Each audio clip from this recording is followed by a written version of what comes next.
இருக்கீங்களா? சாப்பிட்டீங்களா? என்ன பண்ணிக்கிட்டு இருக்கிறீங்க? இன்றைக்கி நம்ம வீட்டில் என்னன்னு பார்த்தீங்கன்னா, காலையில் தக்காளி தொக்கும் கோதுமை தோசையும் தான். யாருக்கெல்லாம் இந்த இது பிடிக்கும்னு சொல்லுங்கள். கோதுமை தோசைக்கும் தக்காளி தொக்கும் செம்ம காம்பினேஷன், சூப்பராக இருக்கும்.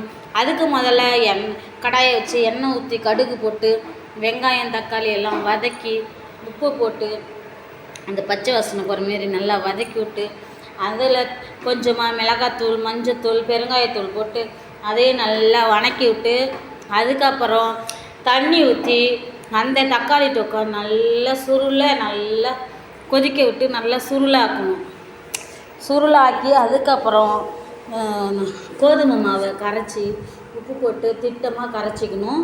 கரைச்சி அதுக்கப்புறம் தோசை ஊற்றி தக்காளி தொக்கு போட்டு சாப்பிட்டா அவ்வளவு டேஸ்ட்டாக இருக்கும். யாருக்கெல்லாம் பிடிக்குன்னு சொல்லுங்கள். கோதுமை தோசையும் தக்காளி தொக்கும் எனக்கு ரொம்ப ரொம்ப ரொம்ப பிடிக்கும். பிடிச்சா லைக் பண்ணுங்கள், கமெண்ட் பண்ணுங்கள், சப்ஸ்கிரைப் பண்ணுங்கள். பாய். அவ்வளோதான். இந்தமாரி யாரெல்லாம் செஞ்சு சாப்பிட்ருக்கீங்கன்னு கமெண்ட்டில் சொல்லுங்கள். யாருக்கெல்லாம் இந்தமாரி கோதுமை தோசையும் தக்காளி தொக்கும் பிடிக்கும்னு சொல்லுங்கள். என்னோடய சேனலையும் லைக் பண்ணுங்கள், ஃபாலோ பண்ணுங்கள், சப்ஸ்கிரைப் பண்ணுங்கள். பாருங்கள், இதான் தோசை. உங்களுக்கு பிடிச்சா லைக் பண்ணுங்கள், கமெண்ட் பண்ணுங்கள். பாய்.